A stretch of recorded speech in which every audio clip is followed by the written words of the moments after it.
After the flooding tragedy in Texas, some cities in the Tulsa metro are sharing details about their storm sirens, the ones that would notify you of possible extreme flooding. Glad you're with us. I'm Nathan Thompson. I'm Shay Rozzi. To be clear, we have no severe flooding threat today, but Tulsa does sit on a historic flood plain with a major river that runs through it. Fox 23's Devin Lyon spent the day looking into the storm and flood alert systems and precautions in our part of the state. He joins us live in studio.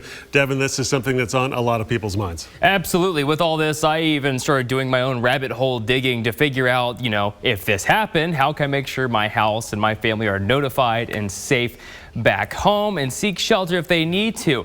Those I spoke with say the systems in place in the Tulsa area will work, but they emphasize the need for continued work and improvement.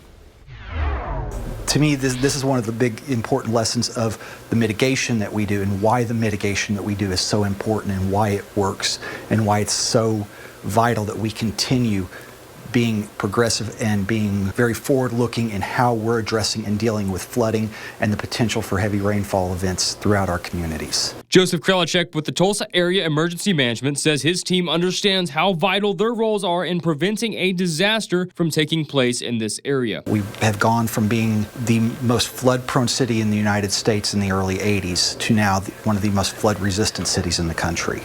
And we're really a worldwide leader in flood mitigation and flood preparedness. To start, there's 106 storm sirens in the Tulsa area, tested and maintained weekly. This is a look at their coverage area map. So all of our sirens double as a flood siren, and we currently have 106 that we manage for the Tulsa area. Each jurisdiction also has their own siren system. So all in all, throughout Tulsa County, we have probably about 98% of the population is within hearing distance of one siren or another. The last time these were activated for flooding was in 2019. But Krelichek says we learned our lesson when Tulsa had flooding similar to Kerr County back in the 80s. One of the big differences between us and what happened down there, we both had historic levels of flooding back in the early 80s.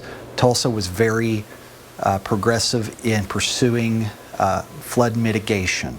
So since the 1984 and 1986 floods, which are our floods of record, we have really been very active and proactive in trying to address and engineer situations where we don't have as severe flooding. But Tulsa's not alone. Several other cities have started to post and update their siren warning systems. Maps from Sand Springs and Bixby overlap those from Tulsa. Well, currently, City of Bixby has 16 storm sirens, soon to be 17. We have one area that we're adding an additional siren to. Bixby Police Chief Todd Blish says people in any town need to stay aware beyond the typical outdoor sirens. Those are primarily designed for outdoor workers and people that are in parks and people that are in outdoor environments that may otherwise not receive an emergency warning.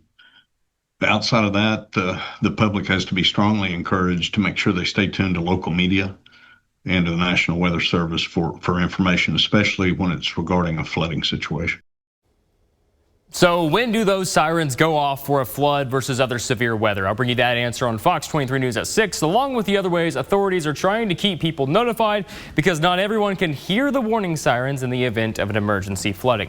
Live in studio covering news that matters, Devin Lyon, Fox 23 News.